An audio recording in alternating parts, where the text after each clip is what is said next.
Hey guys, this is Michael Myers 101. I'm taking a break from my usually scheduled Halloween programming to talk some more about UCSD. In this video, I'll be going over 6 general tips that will help out any UCSD student regardless of major or college. Now, if you're trying to decide whether or not you should apply to or attend UCSD, check out my previous video, which goes over the pros, cons, and frequently asked questions of UCSD. I'll put a card to it above. And in case you didn't see the previous video, I'll give you a little background on myself. I spent 4 years at UCSD and got my Bachelor of Science in Computer Science. Also, I was in Warren College. I believe these tips are the key to being successful at UCSD while still enjoying this time of your life based on everything I experienced during my college years. So I'm going to start off with the most important tip right off the bat. I think this is the biggest key to success and also one of the hardest things to do in college, and that's to find the perfect balance between extracurriculars and academics. I believe the people who are most successful in college are the ones who find this perfect balance. This is very difficult to do because your interests in terms of extracurriculars may change over time, and your classes will tend to get harder as you move into the later years of college. So even if you find this balance at some point in college, you're still in danger of losing it in the future. I think that if you spend too much time on extracurriculars, they'll eat into your study time for your classes and your grades will suffer. If you spend too little time on extracurriculars, you'll get lazy because you'll have no commitments that force you to be efficient with your time and get your work done early. You also won't have anything to add to your resume besides your classes, and you also won't have as much fun, especially in a school like UCSD that can be socially dead if you don't get involved. I really feel that my first year at UCSD was the only one where I had a really good balance between my academics and my extracurriculars. My classes weren't too difficult yet, and I was in my first year of ROTC, which also didn't take up as much time as it does in the later years. This let me have a healthy balance between my schoolwork and my extracurricular activities. In my second year, however, things started to get unbalanced. ROTC started to take up a lot more time, and my classes also became a lot more time-consuming. I feel that in my second year, I spent too much time on extracurriculars. Because of ROTC, I didn't have the time to study or sleep as much as I wanted to, and my grades suffered. During my third and fourth years, I had the opposite problem. I ended up leaving ROTC, but I didn't participate in any other extracurriculars, so those years were also unbalanced because I didn't spend enough time on extracurriculars. This also hurt me because I didn't have much to add to my resume besides my classes, and I also got lazy because I felt like I had so much free time that I could procrastinate on all my work. So my grades still ended up suffering even though I had so much time to get the work done. In the end, I believe this is the biggest challenge of college. You need just the right amount of extracurriculars that will keep you on top of your schoolwork without interfering with it. So how do you perform this balancing act? First of all, let's talk about balancing your academics. You need to manage your classes to make sure you don't have too much or too little to do in any one quarter. I usually tried to balance out all the workloads so that all my quarters would be about equal difficulty. If I had harder classes, I would try to take less of them. If I had easier classes, I would try to take more of them. I would also try taking some of the harder classes at the same time as easier classes so they would balance each other out. Planning out your entire schedule for your 4 years up front will really help you balance everything out, as well as help make sure you graduate on time. I was lucky because in ROTC they forced us all to do this from the beginning, even though we were really estimating a lot of the classes since we were doing this so far in advance. Then we continued to update the plan as we progressed farther into the program and found out more about which classes we wanted to take, which ones we needed, and as well as the difficulty levels of the various classes. I feel like this is one of the things that really helped me graduate on time, while some of my friends ended up having to stay an extra quarter or two to finish. To balance your extracurriculars, you'll hear this common recommendation a lot. Pick one organization that you're willing to really put a lot of time into and focus on that. It can be anything, a club, fraternity, sorority, sports team, ROTC, whatever. Just make sure they at least do some kind of social activities. Getting involved in one organization will keep you from getting overwhelmed, but also keep you from getting lazy. It'll also force you to have some fun, and you can always join more organizations later if you feel like you have a lot of free time. Now let's move on to my second tip, explore San Diego. You'll hear from so many UCSD graduates who regret that they didn't explore enough or try as many things as they wanted to during their time at UCSD. San Diego is an awesome area with a lot to see, so try setting a goal to try at least one new thing each week to keep yourself from falling into a rut. I'll give you guys some ideas to get you started. Check out Balboa Park. It has a lot to see, and it's basically San Diego's version of Golden Gate Park in San Francisco or Central Park in New York City. You'll find the San Diego Zoo and Balboa Park, which is considered possibly the best zoo in the country. If you like to party, check out Pacific Beach. That's the area where most of the college students in the San Diego area go. You can also check out the Gaslamp Corridor, which is basically downtown San Diego. One of my friends who knew a little too much about the party scene in San Diego actually preferred the Gaslamp Corridor because she said it's classier and has a little older crowd than Pacific Beach. You can also take a trip to Mexico and do some partying there. One of the main reasons my roommate would go there was because the drinking age in Mexico is only 18. He said that the girls would get free drinks at the place he went, so the secrets for guys was to make friends with the girls so they'll give you their free drinks, and then hold the drinks in a way that covers up the ring at the bottom that identifies it as a girl drink. Of course, you can also check out SeaWorld. There's also the famous hike to Potato Chip Rock. Seems like every single college student in the San Diego area makes that hike at least once during their time.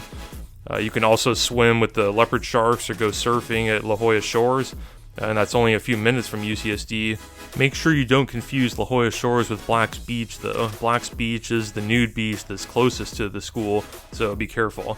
Another idea is to check out downtown La Jolla. A lot of places around there can be pretty expensive, but there's some very affordable restaurants that have great food sprinkled in there also. Downtown La Jolla was a popular place for UCSD students to have nice breakfasts for special occasions. You can also check out the seals that hang out near the water there. Another destination is Sunset Cliffs. It's probably the best place in the area to take pictures, and you'll see a lot of couples taking wedding photos there. Make sure to get there at the right time so you can see the sunset. And finally, there's the on-campus events like Hullabaloo and, of course, Sun God Festival. My third tip is work hard and play hard. Since there's so much to see in San Diego, you want to be really efficient with your time. It's easy to fall into a trap of getting distracted while studying, always taking breaks to check Facebook or talk to friends. This can drag your work out and basically make it never ending, keeping you from ever having a real break where you can completely relax and just have fun. It'll start to make you feel less and less efficient when you're trying to study since you're never taking a real break. I feel like this happened to me and some of my friends a lot. What you want to do is start your work early and minimize distractions so you can get it done quickly. Then use the time you have left to take a real break from your work by going out to eat with friends or going partying at Pacific Beach or anything else that really separates you from the work. Those breaks will help you stay focused once it's time to get back to work. Of course, this is much easier to do if you have actual commitments from an organization that you're part of. These will force you to get your work done so you have time for whatever social event is being planned, which ties back into what I said in my first tip. My fourth tip is experience over grades. Many UCSD students have a lot of trouble getting into this mindset because they worked really hard to get amazing grades in high school so they could get into UCSD and other colleges. In high school, everyone knows that your grades are the most important thing on your brag sheet when applying to colleges. However, in college, grades are nowhere near the most important thing when you're applying for jobs. And college experience becomes more important, so you need to make sure you focus on research opportunities, internships, and jobs, since they'll be even more important than your grades when you're job searching.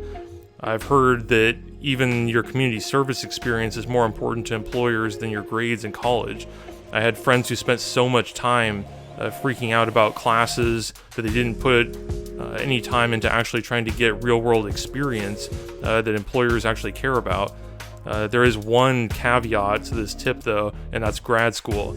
If you're planning on going to grad school, you'll still need to make sure your grades are as high as possible because grades are a much more important factor to grad schools than they are to employers. My fifth tip is to avoid the bookstore. The prices at the bookstore are pretty outrageous, and I wish I would have known when I first started at UCSD that you can find a lot of PDFs for course textbooks online for free, or you can buy your books from Amazon or from other students at a much lower price. And lastly, for my sixth and final tip, I'm going to give you guys a really special list. The list of all my favorite restaurants in the San Diego area from my 4 years spent at UCSD. These places may be the thing I miss most about being in college. San Diego definitely had some of the best food I've ever eaten.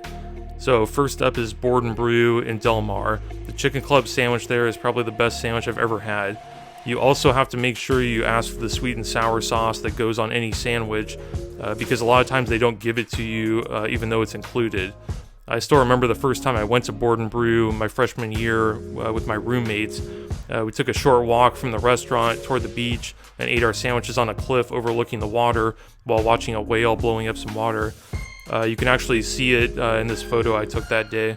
For pizza, I've got to go with Regent's Pizza in La Jolla. They have thick Chicago and thin New York styles, and it's very good quality. It's also right outside of campus, so it's extremely convenient. For Indian food, I had two favorites. I believe Punjabi Tandoor was the most popular place in the area.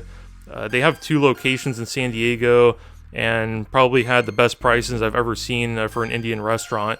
It was extremely spicy though, to the point that my nose started bleeding from the shrimp masala, so definitely beware about that. The second place was Taste of the Himalayas. I hear there are a lot more locations now, but my roommate and I used to go to the one in the Point Loma area of San Diego. My roommate was Indian and has been to India, and this was his favorite Indian food in the area, so that says something. For Chinese food, I really only went to one place, Wei Wei Asian Express. They have two locations in San Diego and La Mesa. For Korean barbecue, you want either Kogi or Mana, both in San Diego. I liked Kogi better because they had a happy hour if you get there after 9 p.m., where it was a little cheaper, and they also didn't have massive wait times like Mana. I also thought their food was just as good. However, I will say that my Korean friends said that Mana was their favorite spot in the area. Another place that doesn't really fit into any category is Divine Postabilities in San Diego, which is the home of the torpasta, which is a pasta sandwich. This place actually comes to the farmers markets at UCSD, but I feel the sandwiches you get at the restaurant are much better. And of course, the restaurant also has a much better selection than the stand at the farmers market. For Thai food, you want either Turmeric Thai Kitchen in La Jolla or Kun Thai in San Diego. Kun Thai is probably the most well-known Thai place for UCSD students. However, I think Turmeric is even better. My friend from Bangkok was actually the one who recommended it to me. It is kind of a hard place to find though. It's hidden in the back of a shopping center right outside a gated community, so it can be hard to see from the road. For wings, you want Dirty Birds. They have two locations in San Diego, and definitely the best wings I've ever had. They also have a massive selection of different flavors. For Japanese food, you want either Goody Sushi and Grill in National City or RB Sushi in San Diego. I went to Goody's very early in my first year at UCSD, and even though it was hard to enjoy because I was mentally preparing to be yelled at the next morning in ROTC, the food was still really good. I specifically remember a peanut butter and jelly themed dessert they had that was very good. RB Sushi was great because of their unlimited sushi deal. I think it was about $25 when I went there, and you got to order an unlimited amount of any rolls you wanted. For American barbecue, of course, you have to check out Phil's Barbecue. There's multiple locations, but I used to go to the one in northern San Diego. I've heard it's the second most reviewed restaurant in the country on Yelp. Be prepared though, because unless you go at some sort of off time, you'll have to wait an hour and a half line to get in. Last but not least, probably the most important kind of food to try in San Diego, Mexican food. Mexican food will be your best friend as a college student at UCSD.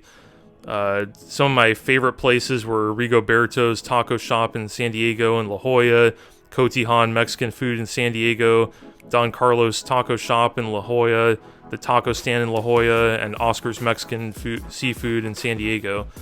And of course, probably the most well-known among UCSD students, Vallarta Express in San Diego.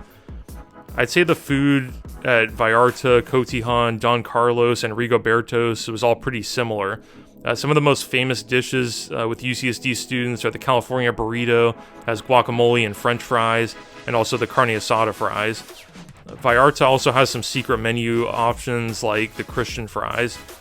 Vallarta, Cotijan, and Rigoberto's are also all open 24/7, which, as you can imagine, is extremely helpful for college students studying late at night. The taco stand is a little more upscale and pricier. It's kind of a quality over quantity trade-off, though. Oscar's is different from the rest since they focus on seafood, even though the others do have some seafood options as well. At Oscar's, I'd recommend the ceviche and the seafood soup. I'd say it's the best ceviche I've ever had. So that's it. Those are all the tips I'd give to any UCSD student. These are the things I wish I had known from the start of my time as a college student. I believe that following these tips will not only help you be successful in college, but also help you enjoy your time in college and be able to walk away at graduation without regrets. I also am currently working on a video that will go over tips that will apply specifically to computer science majors at UCSD, so look out for that in the future. If these videos help you out, please don't forget to like, comment, and subscribe. This has a huge positive impact on smaller YouTube channels like mine. So thank you guys for watching, and I'll see you guys next time.